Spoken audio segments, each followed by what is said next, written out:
Hello friends, welcome back to Pinak GS. आपका Pinak GS में स्वागत है। और आज हम जो डिस्कस करने वाले थे वो स्क्रीन पर आपको शो हो भी रहा होगा। आज हम डिस्कस करने वाले थे कल्चर की मैगजीन, जो कि पीडी 365 विजन आईएएस की मैगजीन है। तो इसमें जो भी हमारे इम्पोर्टेंट टॉपिक रहे हैं, जो कि अप्रैल 2023 से लेकर और दिसंबर 2023 तक जो भी इम्पोर्टेंट टॉपिक हमारे एग्जाम के पॉइंट ऑफ व्यू से बनते हैं, उन सबको हम डिस्कस कर लेंगे। ठीक है, जो जो टॉपिक्स में जो जो पॉइंट्स हैं, जो फैक्ट हैं या जो कॉन्सेप्ट है, उन सबको एक एक करके हम डिस्कस कर लेंगे। तो चलते हैं, देखते हैं कि आज का टॉपिक कौन सा। आज जो हम पढ़ाएंगे वो लगभग 1 डेढ़ 2 घंटे की क्लास कर लेंगे, या हो सकता है कि इसको कंप्लीट तो नहीं हो पाएगी ये मैगजीन। इसको हम 2 या 3 पार्ट्स में कंप्लीट कर देंगे। तो इससे पहले बता दूं मैं आपको कि इससे पहले भी हम और मैगजीन को क्या किए हैं, कंप्लीट करा चुके हैं। अगर आपको और भी मैगजीन देखनी है, लाइक पॉलिटी एंड गवर्नेंस देखनी है, या फिर इकोनॉमिक्स की देखनी है, या फिर और भी मैगजीन्स हैं जो हम करवाए हैं कवर, उनको देखनी है, तो आप उन वीडियो को जाकर देख सकते हैं। और आपको वीडियो अच्छी लगे तो अपने दोस्तों के साथ, अपने फ्रेंड्स के साथ उनको शेयर कर सकते हैं। ठीक है, तो जो अब कल्चर की हम बात कर रहे थे, तो कल्चर की टॉपिक आज देखते हैं कि कौन सा है। तो सबसे पहला टॉपिक जो यूनिट 1 आती है, ये मूर्तियों से संबंधित है। मूर्तियां हैं इसमें मंदिर की बात की गई है, और इसमें आर्किटेक्चर मतलब स्थापत्य की बात इसमें की गई, टेम्पल्स की बात की गई और आर्किटेक्चर वगैरह की जो बात की गई। तो चलते हैं पहले टॉपिक की तरफ। पहला टॉपिक क्या हो जाता, क्या है हमारा?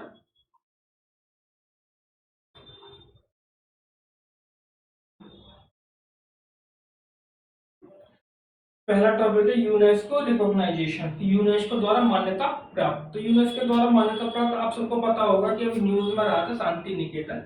तो शांति निकेतन को जो 41वां यूनेस्को विश्व धरोहर स्थल क्या कर दिया गया, वर्ल्ड हेरिटेज साइट्स घोषित कर दिया गया, जिसे 41 का घोषित कर दिया गया है। अब बात कर रहे थे यूनेस्को के इसके धरोहर स्थल की। तो ये कहाँ है? ये पश्चिम बंगाल में है, और ये पश्चिम बंगाल का तीसरा यूनेस्को धरोहर यूनेस्को विश्व धरोहर स्थल है, मतलब वर्ल्ड हेरिटेज साइट है, थर्ड। तो बात करते हैं कि जो वेस्ट बंगाल में 2 साइट्स अदर कौन कौन सी है। पहली साइट्स कौन सी है? एक सुंदरवन राष्ट्रीय उद्यान है। दूसरा कौन सी की दार्जिलिंग माउंटेन रेलवे है।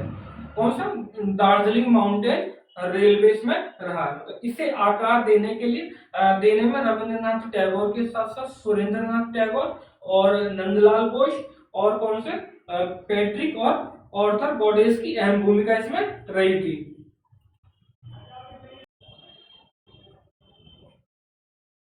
ठीक है, तो ये इसकी क्या रही थी, इनकी इसमें अहम भूमिका रही थी। और बात कर लेते हैं जो अंतरराष्ट्रीय स्मारक और स्थल परिषद ICOMOS है, उसके बारे में बात करते हैं। जो 1965 में स्थापित किया गया था, और इसका मुख्यालय क्या है? इसका मुख्यालय पेरिस फ्रांस में है। और ICOMOS के बारे में बात करते हैं तो ये यूनेस्को से जुड़ा एक वैश्विक गैर सरकारी संगठन है, जिसका उद्देश्य क्या है, जो स्मारक है, जो भवन है, या जो परिसर है, और उन या जो सांस्कृतिक विरासत स्थलों को उनका संरक्षण करना, उनकी सुरक्षा करना, उनके सुरक्षा के लिए सहयोग करना, और बेहतरी के लिए उनके बेहतरी को कदम उठाना, बढ़ावा देना। इसमें सदस्य की बात करें तो भारत सहित इसमें लगभग 151 देश शामिल है, मतलब इंडिया इसमें शामिल है। ठीक है, अब बात कर लेते हैं कि वर्ल्ड हेरिटेज साइट्स की बात कर लेते हैं। तो यूनेस्को की विश्व धरोहर सूची में जो स्थल होते हैं उनको क्या बोलते हैं? वर्ल्ड हेरिटेज साइट्स बोलते हैं। 1972 के विश्व विरासत कन्वेंशन के तहत इसको लागू किया गया था, चिन्हित की गई थी। और इसमें 3 श्रेणी, इनकी मतलब इसमें 3 श्रेणियों में इसको किया जाता है। कौन कौन सी? सांस्कृतिक, cultural site, natural site and mix site. तो भारत में अभी जो बात कर रहे हैं तो 41वां तो कौन सा है? शांति निकेतन है। और 42वां क्या है? होशियार के पवित्र मंदिर को शामिल किया गया है, जो कि इससे आगे टॉपिक है शायद, उसको हम डिस्कस कर लेंगे। ठीक है, तो 42 में से 34 कल्चरल साइट्स है, और 7 कौन से? नेचुरल साइट्स है, और एक मिक्स एक मिश्रित प्रकार की है। मिश्रित प्रकार की कौन सी साइट्स है? तो वो साइट्स है कंचनजंगा। ठीक है, तो जो वर्ल्ड हेरिटेज जो यूनेस्को है, वो एक रिपोर्ट भी जारी करती है। वो कौन सी रिपोर्ट जारी करती है? हेरिटेज एंड रिस्क रिपोर्ट के नाम से, किसी टाइटल के नाम से एक क्या करती है? रिपोर्ट जारी करती है। तो ये भी आपसे पूछा जा सकता है कि हेरिटेज एंड रिस्क किसके द्वारा जारी की जाती है। ऑप्शन दे दिया जाएगा आपको, तो ऑप्शन कौन सा सही हो जाएगा? यूनेस्को के द्वारा। अब जो शांति निकेतन के बारे में हम पढ़ रहे थे, तो शांति निकेतन के बारे में इसकी देख लेते हैं कि इसकी लोकेशन कहाँ, ये है कहाँ पे। तो हमको पता था कि कहाँ वेस्ट बंगाल में है, लेकिन वेस्ट बंगाल में भी कहाँ पे, तो वेस्ट बंगाल के बीरभूम जिले में ये शामिल, बीरभूम जिले में क्या ये स्थापित है। और इसकी विशिष्टता क्या है, मतलब यह कला की संपूर्ण कृति की एक विशिष्ट भारतीय उदाहरण। यह जीवन, शिक्षा, कार्य और कला अपने स्थानीय और वैश्विक रूपों के साथ एक दूसरे से जुड़े हुए हैं। इसकी स्थापना 19वीं शताब्दी के मध्य में महर्षि देवेंद्रनाथ टैगोर, मतलब रविंद्रनाथ टैगोर के पिता ने की थी। ठीक है। और यहाँ क्या कि मृदा अपरदन और कुछ क्षेत्र जो बंजर भूमि में बदल गए। बंजर भूमि, यहाँ की बंजर भूमि को क्या बोलते हैं, वो खोई बोला जाता है, वेस्ट बंगाल में खोई बोला जाता है। तो शांति निकेतन में दो तरह के, अजय और कोपाई नदियों से घिरा है। दोनों तरफ से क्या है कि एक तरफ से जैसे कि ये यहाँ पे कौन सा, ये शांति निकेतन है, और इस तरह से इस दोनों तरफ से किससे घिरे हुआ है, अजय नदी से और कौन सी, कोपाई नदियों से घिरा हुआ है। ठीक है। अब बात करें जो कालोबारी की दीवारों और गलियारे जो है भरूच स्तूप के द्वारा महाबलीपुरम, मोहनजोदड़ो और मिस्र और अशीरियन रूपांकन से इसमें अलंकृत किया गया है। रविन्द्रनाथ टैगोर की जो अधीन शांति निकेतन हुआ है तो वो वर्ष 1901 में रविन्द्रनाथ टैगोर ने शांति निकेतन में ब्रह्मचर्य आश्रम की स्थापना की थी। इनके पिता ने तो स्थापना की थी किसकी, शांति निकेतन की, लेकिन शांति निकेतन में ब्रह्मचर्य आश्रम की स्थापना किसने की थी 1901 में, वो गुरुदेव रविन्द्रनाथ टैगोर ने की थी। और यह तपोवन, गुरुकुल जैसी प्राचीन वैदिक परंपराओं से प्रेरित है। और 1925 में इस आश्रम में पाठ पठन किया जाने लगा था, के नाम से जाने लगा था। और विश्व भारती विश्वविद्यालय शांति निकेतन की बात अगर हम करते हैं तो 1921 में विश्व भारती नामक एक विश्वविद्यालय की इसमें स्थापना की गई थी। और 1951 में विश्व भारती एक केंद्रीय विश्वविद्यालय में बदल गया और रविन्द्रनाथ टैगोर उसके पहले कुलपति के रूप में चुने गए थे, बने थे। एक और पॉइंट रहा है टर्म क्योंकि बांगोलार माटी। बांगलार माटी क्या है कि पश्चिम बंगाल में रविन्द्रनाथ टैगोर ने बांगलार माटी, बांगलार जल को अपना राज्य गान घोषित किया है। ठीक है। इसको कब गाया जाता है, 15 अप्रैल को। 15 अप्रैल को बंगाल के पहले, बंगाल कैलेंडर के पहले दिन यानी 15 अप्रैल को पड़ता है।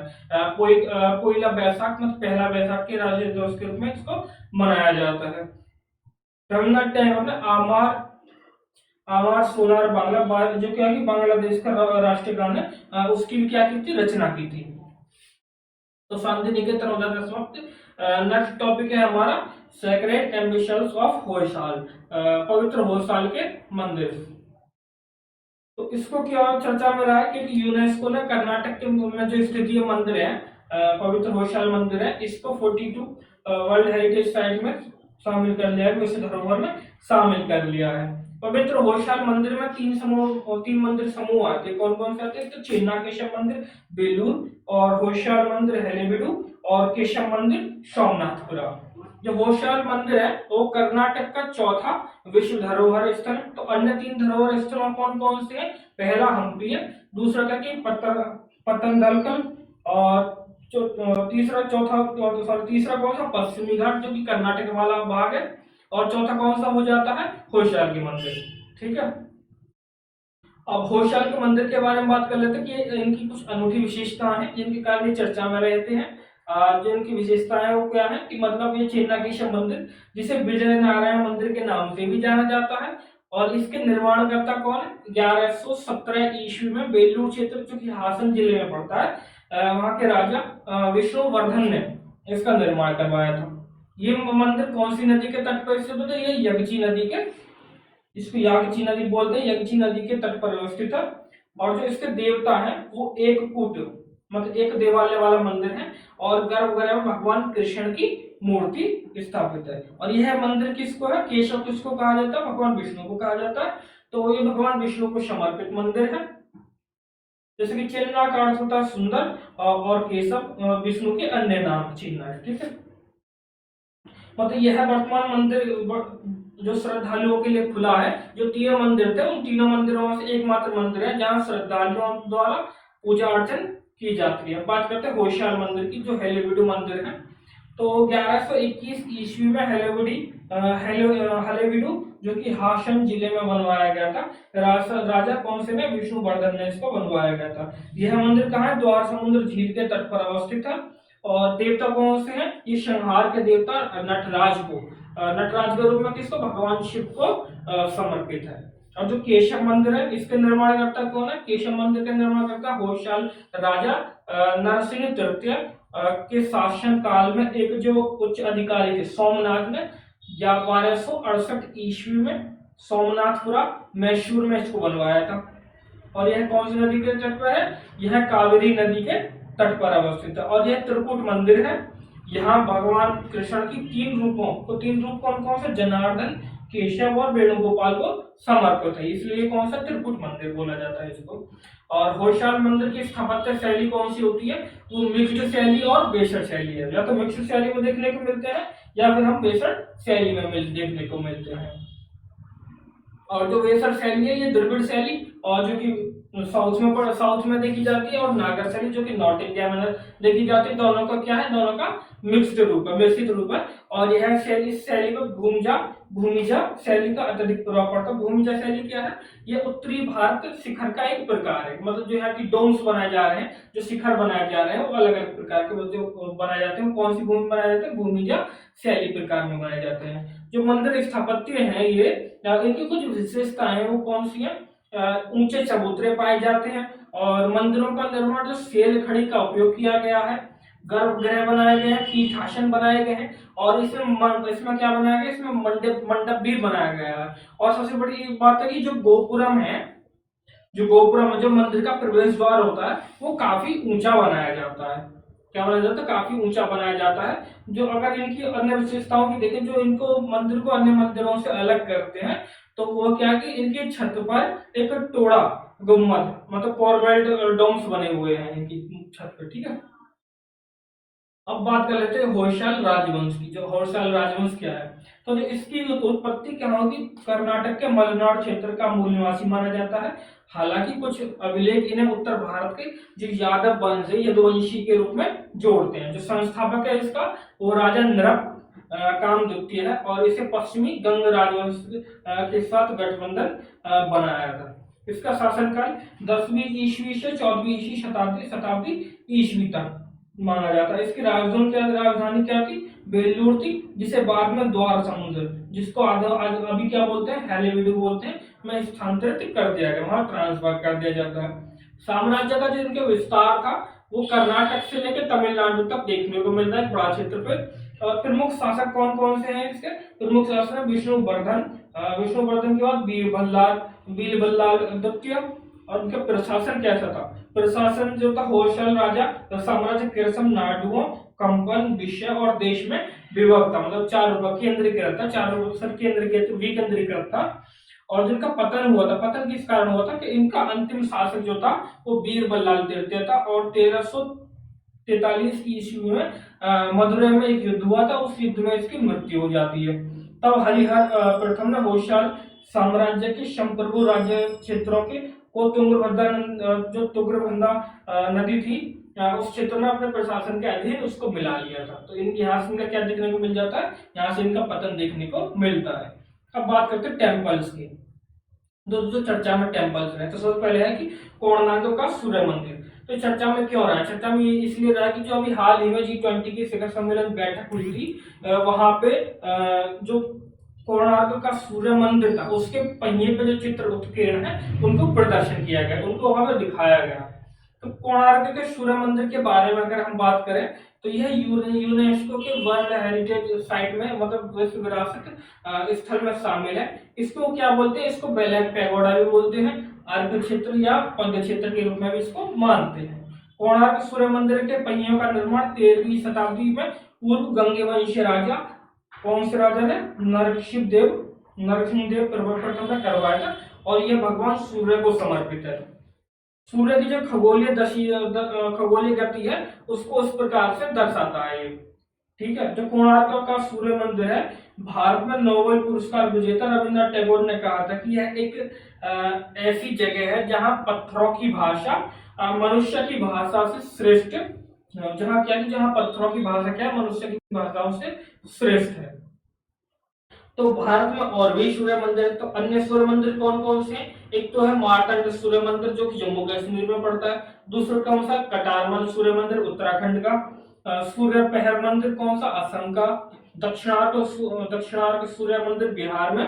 और फिर अरसावली सूर्य मंदिर आंध्र प्रदेश में। और सूर्यनार कोविल तमिलनाडु में। मोढेरा का सूर्य मंदिर कहाँ? गुजरात में। और ब्रह्मदेव का सूर्य मंदिर कहाँ पे? मध्य प्रदेश में पड़ता है। मंदिर की जो इसकी संरचना है, तो इसकी जो कला है वो कौन सी कला है? वो कलिंग स्थापत्य कला है। और जो इसका प्रवेश द्वार है, तो प्रवेश द्वार पर हाथी पर शेर की मूर्ति को इसमें दर्शाया गया है। मतलब गज सीमा को दर्शाया, मतलब गज का अर्थ होता है गज का अर्थ होता है हाथी और सिंह का अर्थ होता है शेर। तो मतलब हाथी पर शेर को इसको दर्शाया गया है। ठीक है, यहाँ शेर अहंकार का और हाथी धन का प्रतीक है। जो नाट्य मंडप है, तो प्रवेश द्वार के बाद सीधा कौन कौन सा आ जाता है? यहाँ से प्रवेश द्वार है, यहाँ से कौन सा है? ये नट मंडप आ जाता है। फिर उसके बाद कौन सा आता है? जगमोहन जगमोहन देउल। जगमोहन क्या है कि सभा कक्ष होता है। फिर आता है भोग मंदिर जो कि रसोई घर, जैसे कि नट मंदिर के बाद जोग मंदिर, सॉरी जगमोहन के बाद तो देउल, और देउल के साइड में कौन सा? भोग मंदिर देखने को यहाँ पे मिलता है।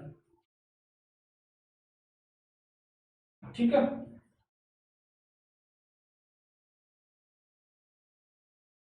अब बात करते हैं जो कलिंग की स्थापत्य कला है। तो ये कौन सा? ये नागर शैली जो कि उत्तरी भारत की शैली है मंदिर निर्माण की, और जो द्रविड़ शैली जो कि दक्षिण भारत की निर्माण की शैली है। दोनों का क्या है कि मिक्स्ड फॉर्म, दोनों की मिश्रित रूप में देखी जाती है। इनकी श्रेणियां भी है। कलिंग स्थापत्य शैली की सामान्य 3 मुख्य श्रेणी देखी जाती है। एक तो कौन सी कि भाई रेखा देवल। दूसरा कौन सा है जो पीना देवल। और कौन सा? तीसरा कौन सा? खाकरा देवल। या 3 तरह के देवल देखने को मिलते हैं। देवल का ये वाला हिस्सा 3 तरह का देखने को मिलता है। ठीक है, जो मंदिर स्थापत्य की विशेषता क्या है कि सूर्य की ये इस रूप में बनाया गया है कि जो सूर्य की पहली किरण है वो सीधी गर्भगृह में प्रवेश करती है, और जो उस मंदिर के इष्ट देव है उन इष्ट देव के चरणों में पड़ती है, इष्ट देव पर पड़ती है। ठीक है, जो रथ की योजना है, कोणार्क का सूर्य मंदिर की रथ की योजना सूर्य देव के रथ के समान बनाई गई है। और पहिए की जो तीलियां बनाई गई हैं, उन पर जो चित्रफलक बनाए गए हैं वो अलग अलग विलासतापूर्ण मुद्राओं में महिला आकृति उत्कीर्ण है। यहाँ 7 घोड़े, यहाँ 7 हॉर्सेस, मतलब 7 हॉर्सेस की दिखाए गए हैं, जिनमें भगवत गीता में इन 7 घोड़ों को क्या कहा गया? गायत्री, उष्णिक, अनुस्तुत, बृहति, पंक्ति, त्रिस्तुप और जगती नाम इनको दिया गया है। ये क्या कि वेदों के पवित्र छंदों की लयबद्ध पद्धति का प्रतीक दिए गए हैं। अब जब हम गंग वंश की बात कर रहे थे, पूर्वी गंग वंश की, तो इनका संस्थापक कौन था?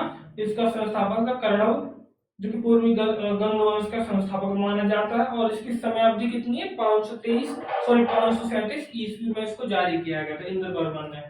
जो प्रमुख शहर कौन सी थी? तो इसकी राजधानी कलिंगनगर थी। और वर्तमान क्षेत्र कौन सा? उड़ीसा, साथ ही पश्चिम बंगाल, आंध्र प्रदेश और छत्तीसगढ़ के बड़े बड़े हिस्से इसमें, छत्तीसगढ़ के बड़े हिस्से को इसमें शामिल किया जाता था। अब नेक्स्ट टॉपिक है हमारा शारदा टेम्पल। तो शारदा टेम्पल चर्चा में क्यों रहा?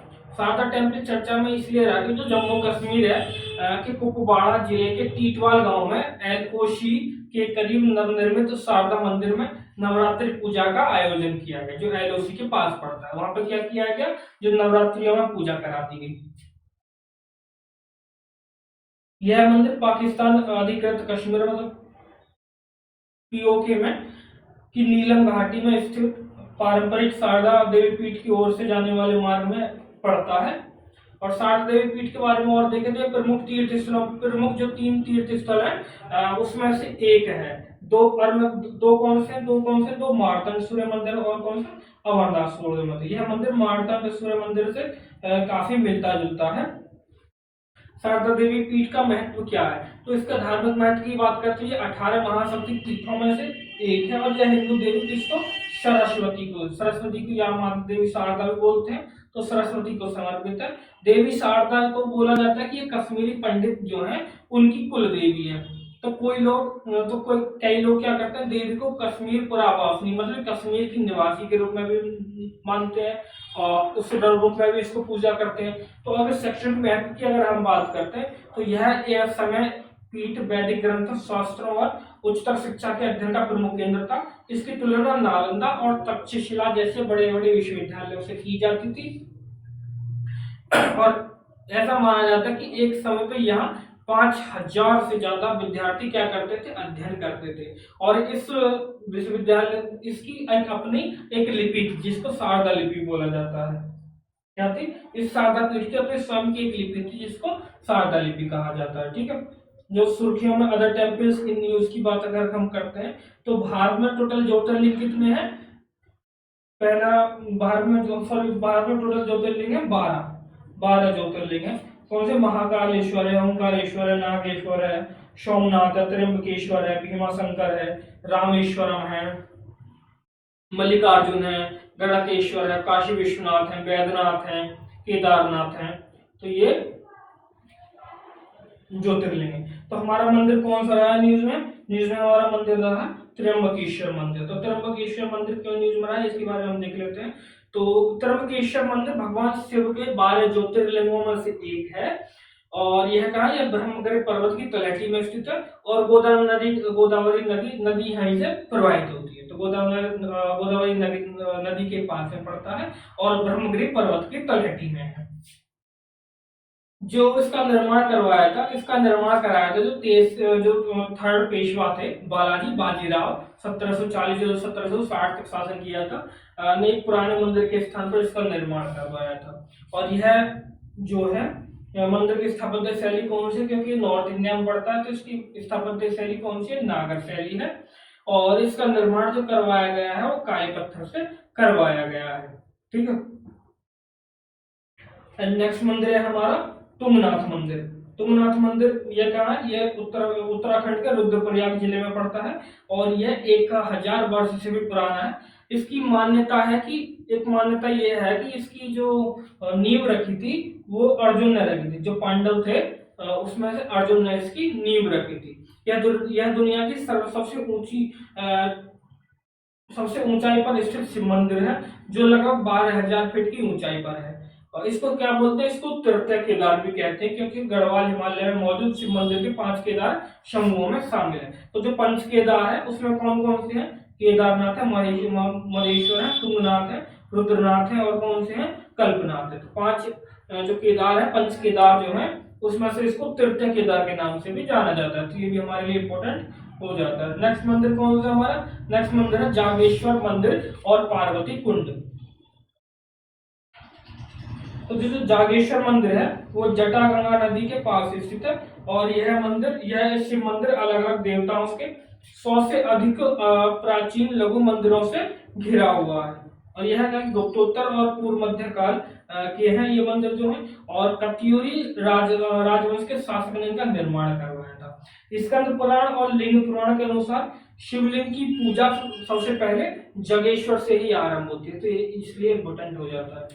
नेक्स्ट टॉपिक कौन सा हमारा? सीताराम स्वामी मंदिर। श्री सीताराम स्वामी मंदिर त्रिशूर केरल। त्रिशूरपुरम को सवीपुरम मतलब केरल के मंदिर उत्सव की जननी माना जाता है और ये हर साल यहाँ पे मनाया जाता है। यह मंदिर किसको समर्पित है? ये श्री सीताराम, भगवान अयप्पा और भगवान शिव को ये समर्पित किया गया है। और अभी चर्चा में क्यों रहा है? क्योंकि यहाँ 55 फुट ऊंची केरल की सबसे बड़ी हनुमान जी की प्रतिमा का अनावरण यहाँ पे किया गया है। एंड नेक्स्ट कौन सा? तिरुनेलवेली मंदिर। चर्चा में क्या रहा है? यह पारंपरिक केरल स्थापत्य शैली में निर्मित है और वायनाड के ब्रह्मगिरी पहाड़ियों के पास पापनाशिनी नदी के तट पर स्थित है। यह मंदिर त्रिदेव कौन से? शिव, विष्णु मुख्य देवता के रूप में और ब्रह्मा के धन्य है। मतलब यहाँ तीनों देवताएं पाए जाते हैं, त्रिदेव पाए जाते हैं, ब्रह्मा, विष्णु और महेश, मतलब ब्रह्मा महेश।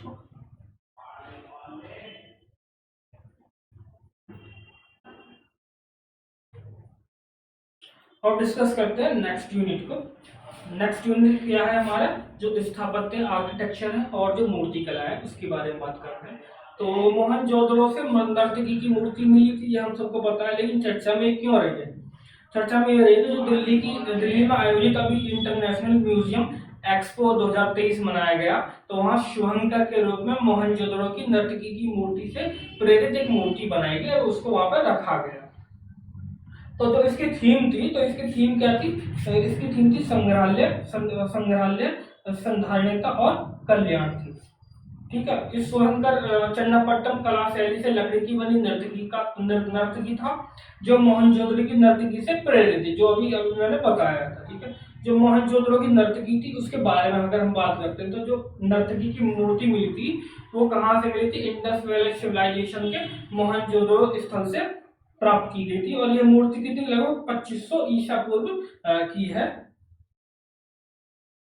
ठीक है। और ये खुदाई में किसके द्वारा मिली गई थी? अर्नेस्ट मैके के द्वारा रखी गई थी और मिली थी, और इसको वर्तमान में राष्ट्रीय संग्रहालय नई दिल्ली में इसको सुरक्षित रखा गया है, जो इसे किसके लास्ट बैक्स विधि का उपयोग करके बनाया गया था। अब बात करते हैं चन्नापट्टम कला शैली की। चन्नापट्टम कला शैली क्या है? कि यह कर्नाटक के रामनगर जिले के चन्नापटना कस्बे से प्रचलित है। इस कस्बे को क्या बोलते हैं? इसको खिलौनों का शहर भी बोलते हैं, सिटीज ऑफ टॉयज भी बोलते हैं, खिलौनों का शहर भी कहते हैं।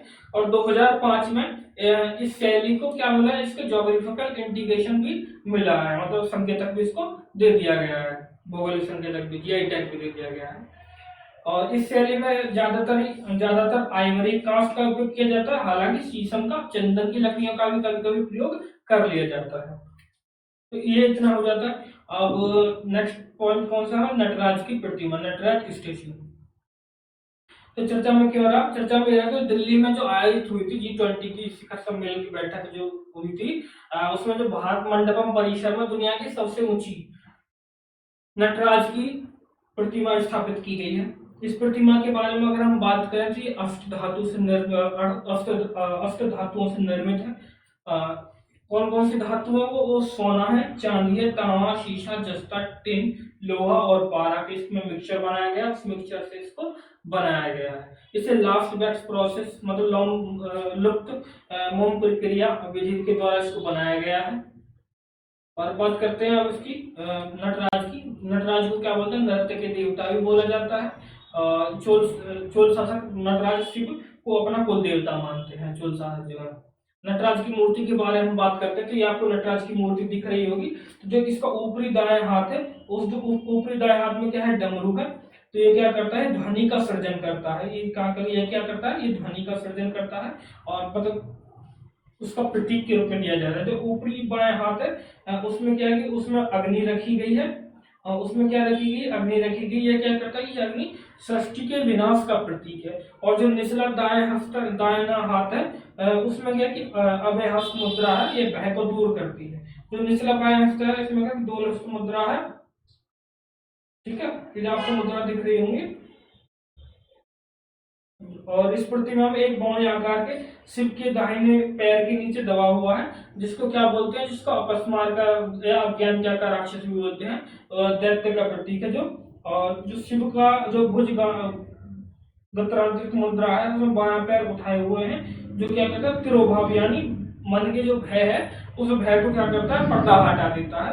और जो घंटाकार ज्वाला रूपी माला है, जो पूरी माला दिखाई गई है, ये माला है, ये क्या करते हैं? निरंतर संपूर्ण आकृति को घेरे हुए हैं। तो कई बार आपसे क्वेश्चन पूछा जाता है कि नटराज की मूर्ति के ऊपरी दाएं हिस्से में क्या है? अग्नि है। तो ये स्टेटमेंट सही है, गलत? तो ये स्टेटमेंट गलत हो जाता है। छोटे छोटे पॉइंट से आपको देखना होगा। अब नटराज शिव की मूर्ति कला के विकास की बात करते हैं, तो 7वीं शताब्दी ईस्वी से लेकर 9वीं शताब्दी ईस्वी के मध्य में पल्लव काल में के सामने आई थी।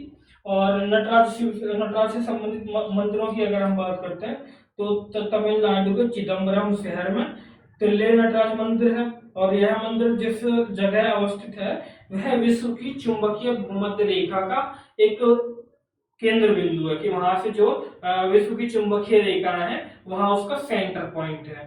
नटराज की मूर्तियां केंद्री राजपुरम के उमा महेश्वर मंदिर और तंजावुर के बृहदेश्वर मंदिर में भी मौजूद है।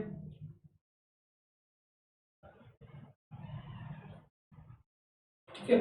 तो चोल राजवंश की बात कर लेते हैं। तो चोल राजवंश का संस्थापक कौन है? चोलों का जो संस्थापक है वो कौन से? विजयालय है। इसके प्रमुख शासकों की अगर हम बात करते हैं तो कौन से? परांतक प्रथम, राजराज चोल। इसने क्या किया था? राजराज चोल ने क्या किया था? इसने उत्तरी श्रीलंका, लक्षद्वीप और मालदीव द्वीपों पर क्या किया था? अधिकार कर लिया था। नेक्स्ट राजा कौन सा आता है जो शासक महत्वपूर्ण हमारे लिए? वो राजेंद्र चोल प्रथम आता है। इसे गंगईकोंड चोल की उपाधि धारण की थी। और इसके बाद कौन सा राजा आता है? कुलोत्तुंग प्रथम। इसने क्या किया थी? इसने पूर्वी तट को चोल साम्राज्य में मिला लिया था। अब बात करते हैं इसके प्रमुख नगरों की। तो इसके प्रमुख नगर कौन से थे? इसकी राजधानी कहाँ थी? राजधानी तंजावुर थी, मतलब तंजौर में थी। और बाद में इस राजधानी को ट्रांसफर कर दिया गया था गंगईकोंड चोलपुरम में। इसकी क्षेत्रीय राजधानी कौन सी थी? कांचीपुरम और मदुरै थी। कभी कभी इनमें यहाँ पे दरबार भी लगाया जाता था। जो अगर इसकी बात करते हैं वर्तमान क्षेत्र की, तो तमिलनाडु में के आसपास के जो जिले हैं, तमिलनाडु के पेरम्बलूर, अरियालूर, नागपट्टिनम, पुडुकोट्टई, भद्राचलम और पिचावरम जिले हैं।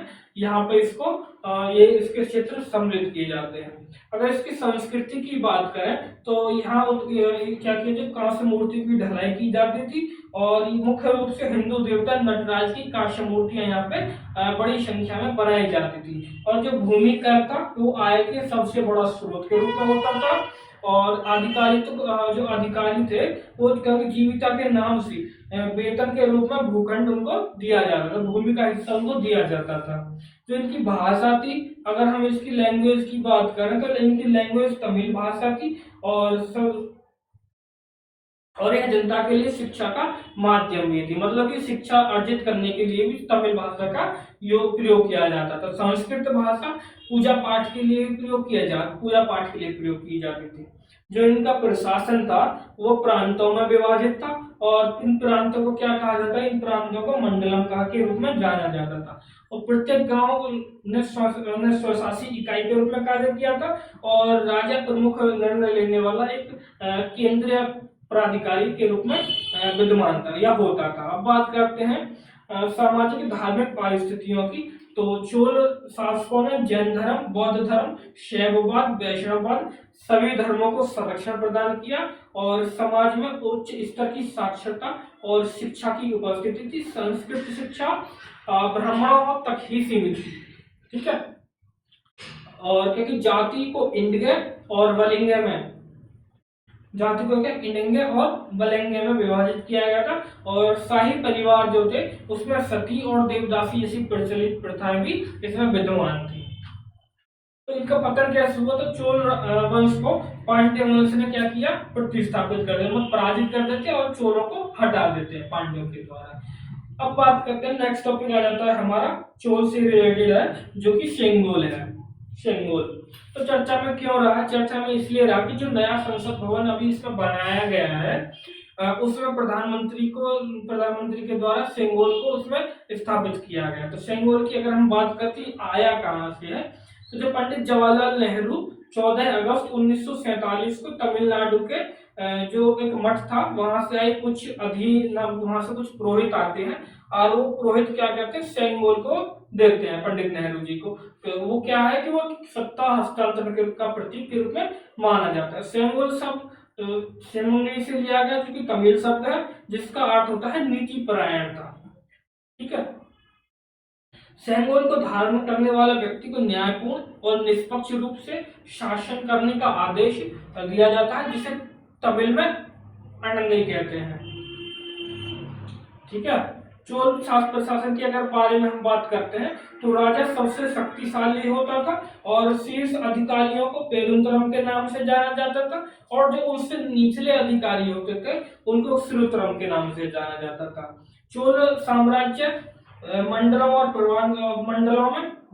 या प्रांतों में विभाजित था और मंडलम किसमें? बालुनाडाओं में और नाडुओं में, बलनाडुओं में और नाडुओं में बटे हुए थे।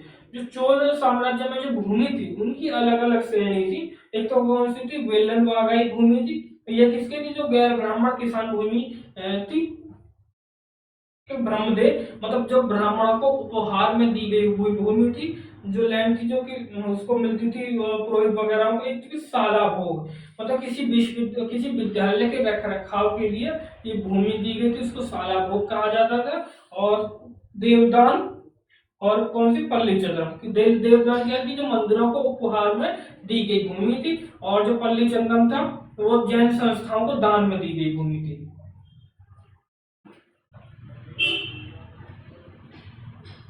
तो अब बात करते हैं कि बहुत से शिलालेखों, बहुत से अभिलेखों से यहाँ पता चलता है कि यहाँ दो सभाएं थी, एक थी उर्द सभा, एक थी महासभा। उर्द जो थी यह गांव की एक आम सभा थी, और जो महासभा थी यह अग्रहार कहे जाने वाले ब्राह्मण गांव के वयस्क सदस्यों की सभा होती थी। ठीक है। और भूमि कर के अलावा चुंगी कर, व्यापारिक कर और पेशों, जो पेशे थे, जो व्यापार थे, उन पे लगाए जाने वाले करों की से क्या होती थी, आय का सृजन होता था।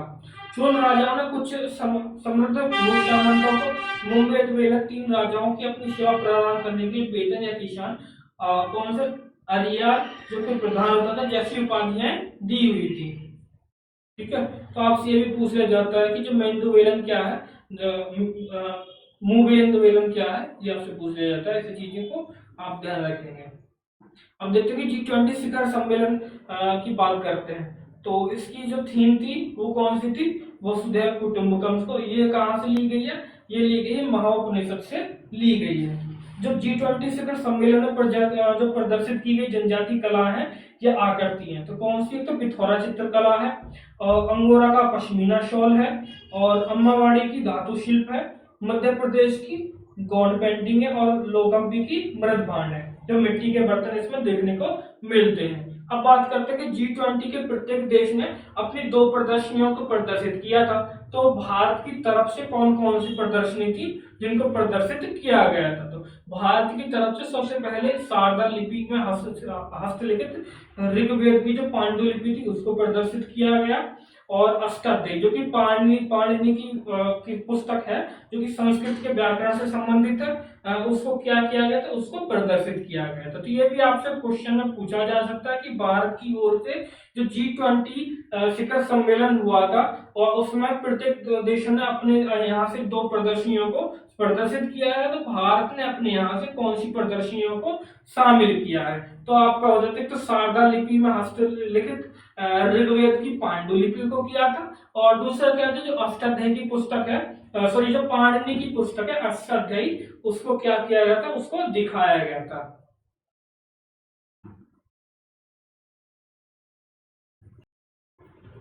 अब देखते हैं कि नेक्स्ट टॉपिक क्या है हमारा। नेक्स्ट टॉपिक है भारतीय इतिहास।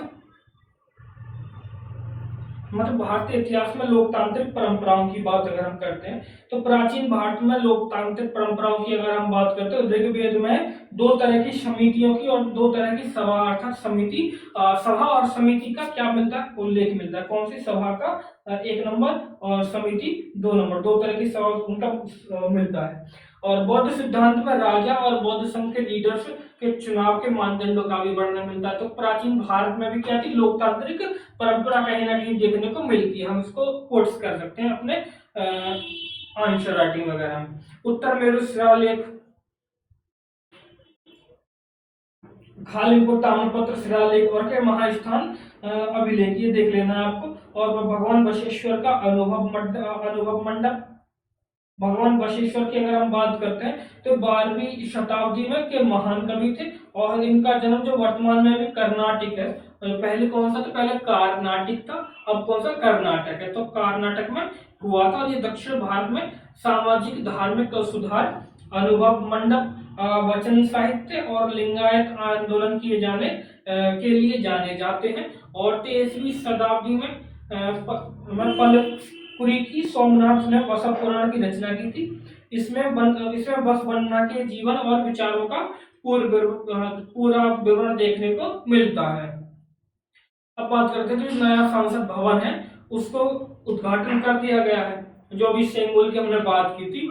तो इस भवन का निर्माण जो किया है वो सेंट्रल विस्टा विकास परियोजना पुनर्विकास के योजना के तहत किया गया था। जो सेंट्रल विस्टा योजना है उसे 1931 में शुरू किया गया था।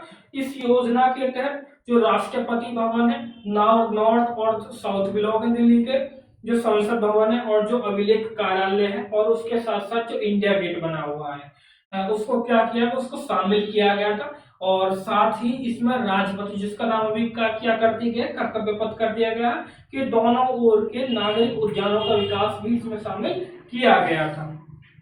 आपको पता होगा कि जो रिकॉर्ड ऑफिस है बाद में उसको नेशनल अचीवर्स के नाम से, मतलब राष्ट्रीय अभिलेखागार के नाम से क्या कर दिया गया, उसको जाना जाने लगा है। ठीक है, उसका नाम बदल दिया गया है।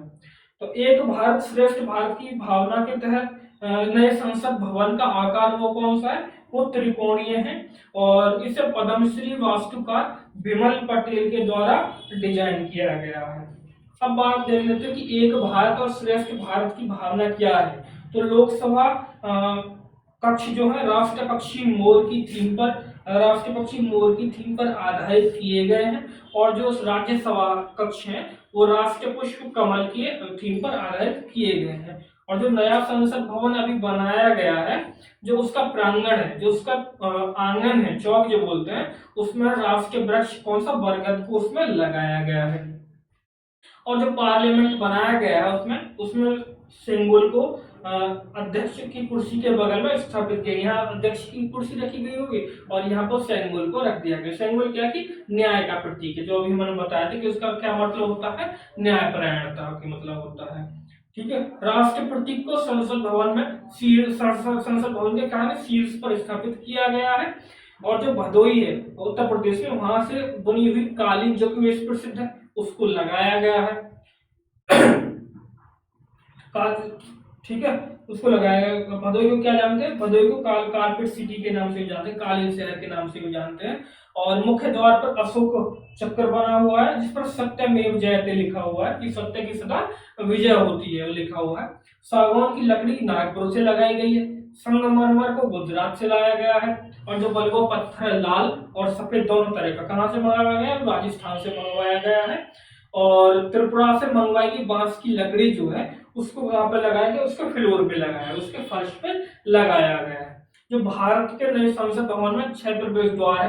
कौन से, गज द्वार है, एक तो गज द्वार है, गरुड़ द्वार है पूर्वी द्वार में, दक्षिण द्वार साउथ में कौन सा है, अश्व द्वार है, और वेस्ट में कौन सा शार्दुल द्वार है, और नॉर्थ ईस्ट में कौन सा हंस द्वार है और मकर द्वार है। 6 इसमें द्वार बनाए गए हैं। अब बात करते हैं इससे संबंधित एक 64 योगिनी टेम्पल भी न्यूज में रहता है, क्योंकि जो पुराना संसद भवन था वो किसके आधारित था, जो पुराना संसद भवन था वो मध्य प्रदेश के जो मितौली गांव में एक 64 योगिनी का मंदिर है, उसमें ऐसे गोम के 64 कक्ष बने हुए हैं, है ना। तो उसमें क्या है कि उससे प्रेरित था।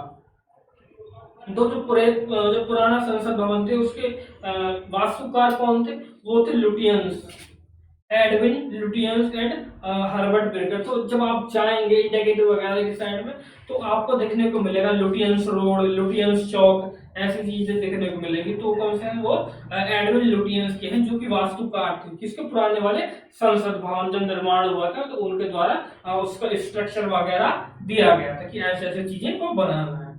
ठीक है, नेक्स्ट टॉपिक है हमारा जो सुर्खियों में रहे अन्य स्थापत्य की बात करते हैं, अदर आर्किटेक्चर रिलेटेड न्यूज। तो गोलकोंडा या गोलकुंडा का किला, गोलकोंडा फोर्ट चर्चा में रहा है।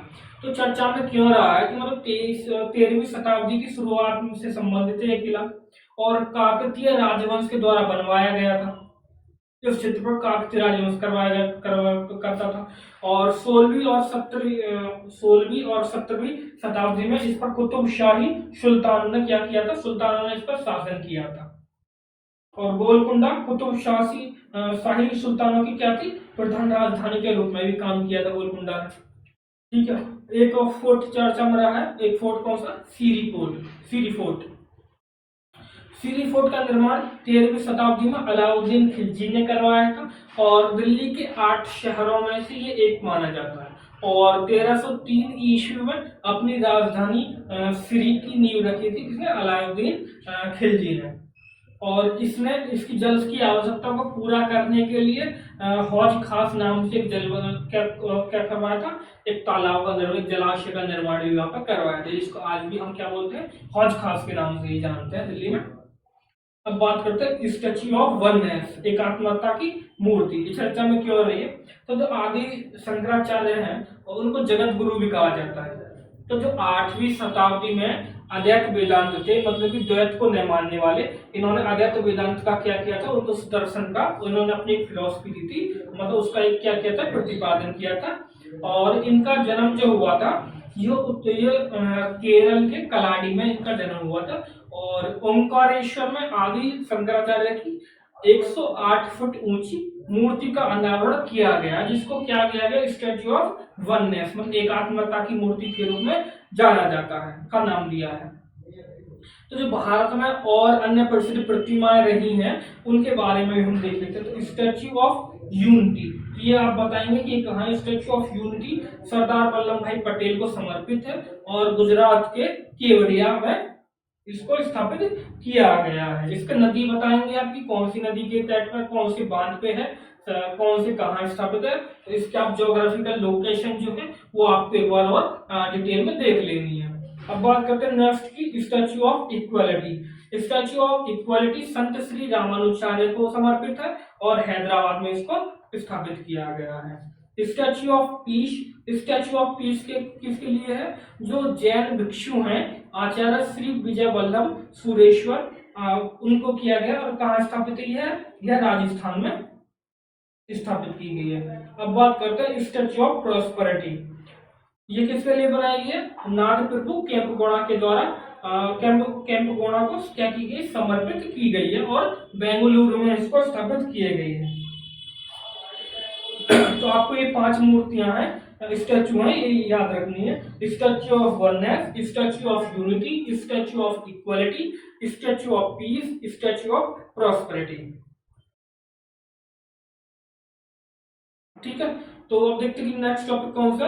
नेक्स्ट टॉपिक है हमारा जो चित्रकला है या जो उससे संबंधित अन्य कला शैलीज हैं, उनके बारे में बात करेंगे। तो जो इतिहास के स्रोतों के रूप में अभिलेख की बात करते हैं, encryptions as source of history की बात करते हैं। तो चर्चा में क्यों रहा है, चर्चा में इसलिए रहा है कि पुणे स्थित भंडारकर ओरिएंटल रिसर्च इंस्टीट्यूट के जो रिसर्चर्स थे उन्होंने क्या किया, जो प्राचीन ताम्रपत्र पांडुलिपियों को पढ़ने में सफलता प्राप्त कर ली है। और यह पांडुलिपि क्या थी, ये सिल भट्टारिका से संबंधित जानकारी प्रदान करती है। जो ये ताम्रपत्र पाए गए हैं इनमें 5 ताम्रपत्र हैं और इनकी तिथि क्या कि बादामी के चालुक्य राजा विजयादित्य, मतलब 696 से 733 ईस्वी के शासनकाल की मानी जा रही है। जो रिसर्च है वो इसका दावा कर रहे हैं। तो इन ताम्रपत्रों को बरहा, मतलब जो बरहा मोहर वाले तांबे के वलय का संकेत किया गया है। और बरहा मोहर क्या है, वो बादामी के चालुक्यों के लिए का व्यापार चिन्ह था, कि मतलब वो जब ट्रेड करते थे तो उस पर अपनी मोहर लगाते थे, तो उस पर क्या छपा हुआ था, बरहा छपा हुआ था। और सिल भट्टारिका के बारे में बात करते हैं तो यह चालुक्य राजकुमारी थी और यह संभवतः पुलकेशिन द्वितीय की, जो चालुक्य राजा पुलकेशिन द्वितीय था उसकी पुत्री मानी जाती है, कि शायद वही थी। ठीक है, और अन्य प्रमुख भारतीय कवित्रियों की बात करते हैं जो इसमें महत्वपूर्ण रही है। गार्गी, इसका संबंध क्या कि 8वीं शताब्दी ईस्वी से है। इन्होंने आत्मा के मुद्दे पर, मतलब सॉल के मुद्दे पर ऋषि याज्ञवल्क्य को चुनौती दे दी थी। ठीक है, और याज्ञवल्क्य क्या है, वो बृहदारण्यक उपनिषद के रचयिता माने जाते हैं। मैत्री आंडाल, मतलब लगभग 10वीं शताब्दी ईस्वी में मानी जाती है और 12 अलवार संतों में से ये अकेली महिला संत थी, अंडाल की बात करते हैं। और अक्का महादेवी और अतुपुरी मुल्ला। अगर अन्य सुर्खियों की बात करते हैं तो अन्य सुर्खियों में हम देखते हैं कि पुरातत्वविदों ने सोमेश्वर कर्नाटक के राजा कुलशेखर अल्पेंद्रु प्रथम की मृत्यु का उल्लेख करने वाले अभिलेख की खोज की है। जो अलूप राजवंश था वो तुलुनाडु, वर्तमान में कहा, कर्नाटक का सबसे लंबे समय तक शासन करने वाले राजवंशों में से एक माना जाता है। और बरपुर इस राजवंश की क्या थी, कैपिटल थी, राजधानी थी। और अलुप शासक की पहली राजधानी कौन सी थी, उदयवारा थी, और इसके स्थान पर बरपुर को नई राजधानी बनाया गया था। ठीक है, अब बात करते हैं यूएनसीसीएन, यूनेस्को क्रिएटिव सिटीज नेटवर्क की बात करते हैं। तो चर्चा में इसलिए रहा क्योंकि भारत के 2 शहरों को यूनेस्को क्रिएटिव सिटीज नेटवर्क यूसीसीएन में शामिल कर लिया गया है। एक तो ग्वालियर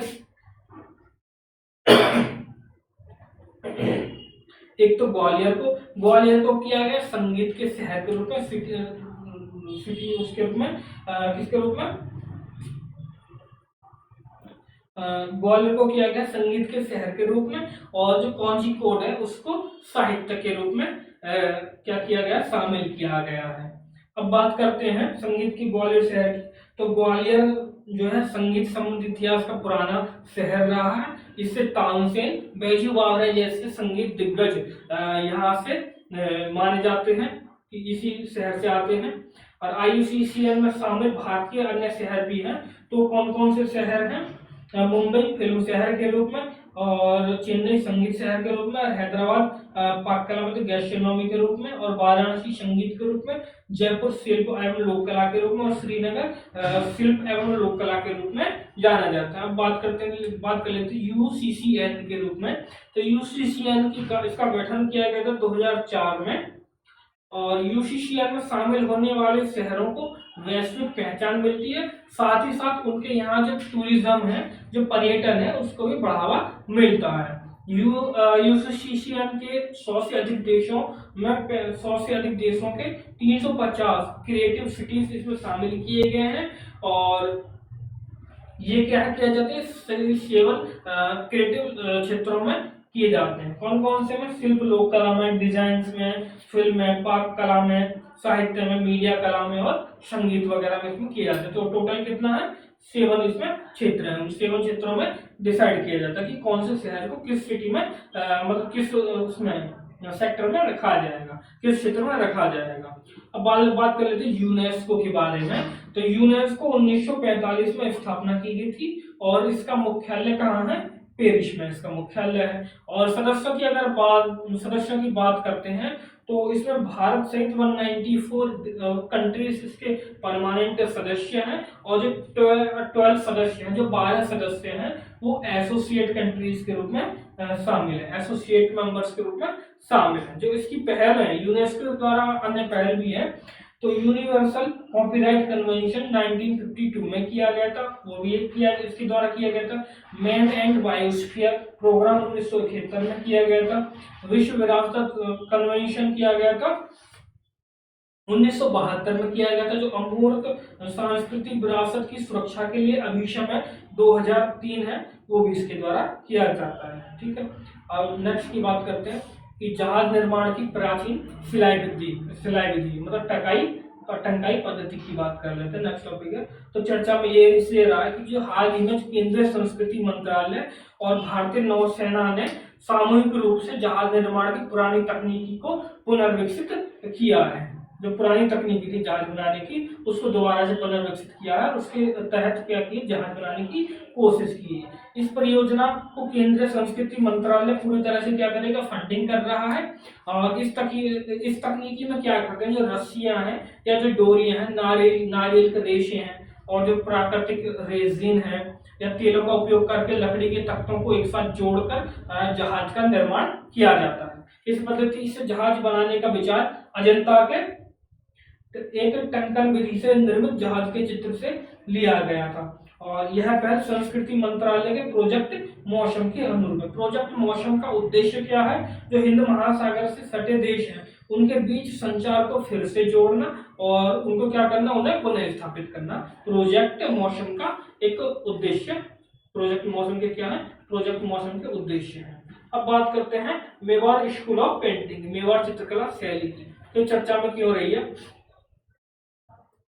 चर्चा में इसलिए रही जो महाराजा जयसिंह के दरबारी चित्रकार अल्लाह बख्श थे, उनके द्वारा बनाई गई लगभग 4000 मेवाड़ी मिनिएचर पेंटिंग को प्रदर्शित की गई है।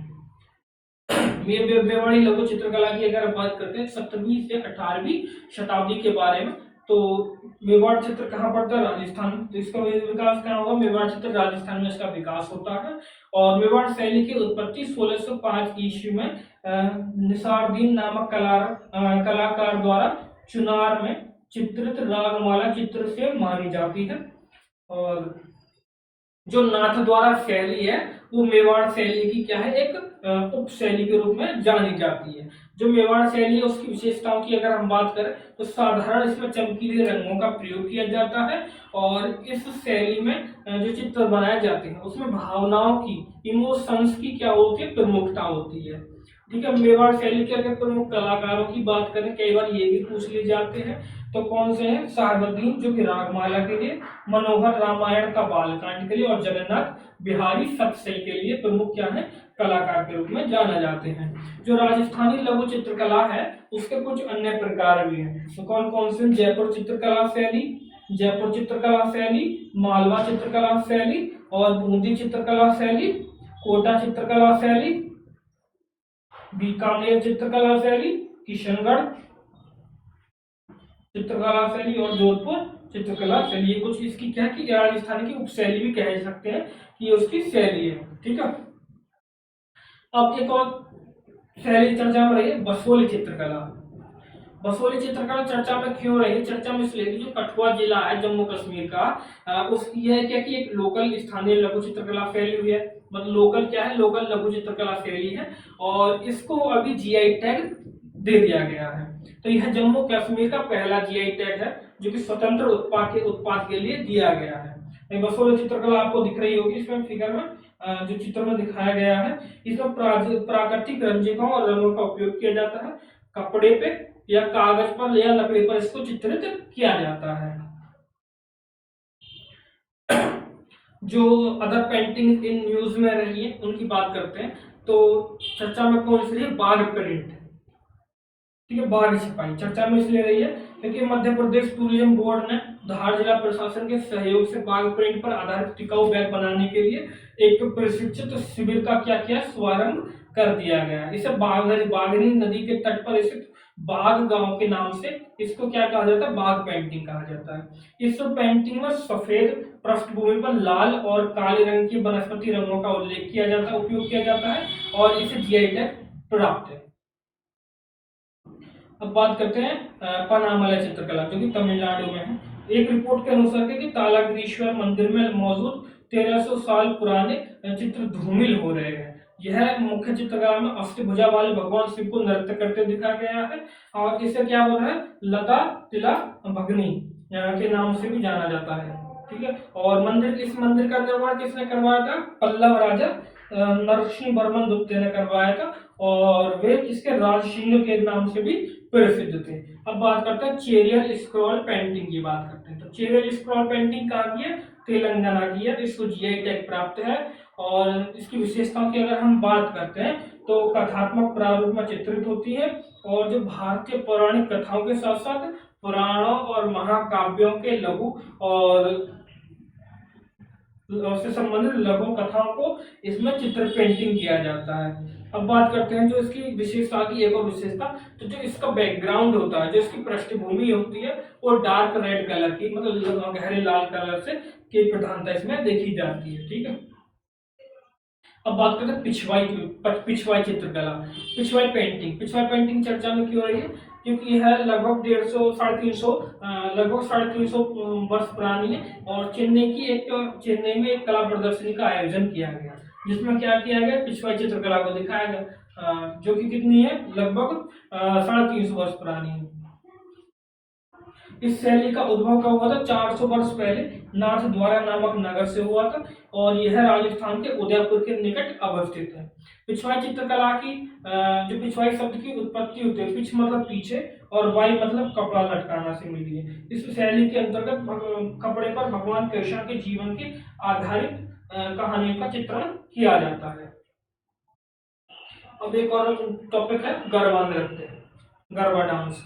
तो यूनेस्को ने गुजरात के गरबा नृत्य को मानव की अमूर्त सांस्कृतिक विरासत ICH की प्रतिनिधि सूची में इसको शामिल कर दिया गया है। तो जो गरबा है वो ICH में शामिल होने वाली भारत की 15वीं अमूर्त विरासत, 15वीं क्या की सांस्कृतिक विरासत के रूप में अगर शामिल हो जाते तो 15वीं होगी। ठीक है। जो गरबा नृत्य के बारे में अगर हम बात करें तो ये अनुष्ठानिक और क्या कि भक्ति लोक नृत्य है जो हिंदुओं के द्वारा नवरात्रों के दौरान किया जाता है। गरबा नृत्य का होता है, गरबा जो नृत्य है उसका नाम संस्कृत के गर्भ से लिया गया है। ठीक है। यूनेस्को की जो अमूर्त सांस्कृतिक विरासत के संरक्षण पर अभिषेक में 2003 किया गया था, उसके अधीन उसके तहत इसको शामिल किया गया है। 2003 में इसको शामिल 2003 में इस अधिनियम को क्या किया गया था, पेरिस में आयोजित बैठक में अपनाया गया था, जिसका उद्देश्य क्या था, अमूर्त सांस्कृतिक विरासतों का संरक्षण करना था। जो अमूर्त सांस्कृतिक विरासत के बारे में अगर हम बात करते हैं तो ICH जो इंटेंजिबल कल्चरल हेरिटेज है उनके अनुच्छेद 2 में अमूर्त सांस्कृतिक विरासत को क्या किया गया, डिफाइन किया गया, परिभाषित किया गया। अमूर्त सांस्कृतिक विरासत निम्नलिखित रूप में प्रदर्शित या व्यक्त होते हैं। कौन सी है, तो मौखिक परंपराएं हो और अभिव्यक्ति हो, निष्पादन हो मतलब परफॉर्मिंग आर्ट्स हो, सामाजिक प्रथा अनुष्ठान या उत्सव आयोजन हो, प्राकृतिक या ब्रह्मांड से संबंधित ज्ञान और परंपराएं हो, पारंपरिक शिल्प कौशल या दस्तकारी वगैरह इसमें देखने को मिलता है। तो ये क्या हो जाती है, ये इम्पोर्टेंट हो जाता है। अब बात कर लेते हैं कि भारत की अमूर्त सांस्कृतिक विरासतों की सूची कौन कौन सी, जो 15 है। तो एक तो कौन सी अभी गरबा को शामिल किया जा रहा है, तो जो 15 ही है, और जो अदर 14 है, जो अन्य 14 है वो कौन कौन सी है। पहले कौन से, कुटियाटम संस्कृत रंगमंच, वैदिक मंत्रोच्चार की परंपरा, रामलीला, रामायण, छऊ नृत्य, कालबेलिया, मुंडिएट्टू और लद्दाख का बौद्ध जंप मंत्रोच्चार की बात करते हैं। संकीर्तन मणिपुर में एक प्रकार का अनुष्ठानिक गायन है जिसमें लोग ढोल बजाते हैं और उसके साथ साथ क्या करते हैं, डांस करते हैं। पंजाब के जगियाला गुरु में ठठेरों द्वारा निर्मित पारंपरिक पीतल और उसके तांबे के बर्तन की बात करते हैं। नवरोज, योग, कुंभ मेला और कोलकाता की दुर्गा पूजा इसमें शामिल किए जा चुके हैं। सुर्खियों में रही नृत्य शैली, other dance form in use, तो कौन सी, चामलामा नृत्य। चामलामा नृत्य क्या है, यह तिब्बती बौद्धों ने गुरु पद्म संभव के जन्म दिवस मनाने के लिए लावा नृत्य का क्या प्रदर्शन किया है, और यह तिब्बती बौद्ध धर्म का अनोखा मुखौटा नृत्य है। इस नृत्य को अपनाने में अपने आप को ध्यान के रूप में माना जाता है और यह क्या कि लोसार जैसे त्योहार पर किया जाता है। अब बात करते हैं कोकली डांस। कोकली डांस क्या है कि यह सेंट थॉमस के भारत आगमन की स्मृति में केरल के त्रिशूर में कोकली नृत्य का आयोजन या प्रदर्शन किया गया। तो कोकली नृत्य के बारे में बात करते हैं, यह उत्तरी मालाबार क्षेत्र में एक प्रचलित लोक नृत्य है और तमिलनाडु में इस नृत्य को कोलाटम और आंध्र प्रदेश में इसको कोलामू के नाम से जाना जाता है। इसका प्रदर्शन धान की कटाई मौसम के दौरान किया जाता है, जब धान की कटाई होती है तब इसको किया जाता है। और नेक्स्ट का पुल्लिकली टाइगर डांस। पुल्लिकली बाघ नृत्य क्या है, त्रिशूर के ओणम त्योहार की कार्निवाल जैसे समापन देने के लिए 250 से अधिक पुल्लिकली नर्तकों ने भाग लिया। और पुल्लिकली क्या है, केरल का एक लोक नृत्य है। इस नृत्य में बाघ का शिकार किया जाता है।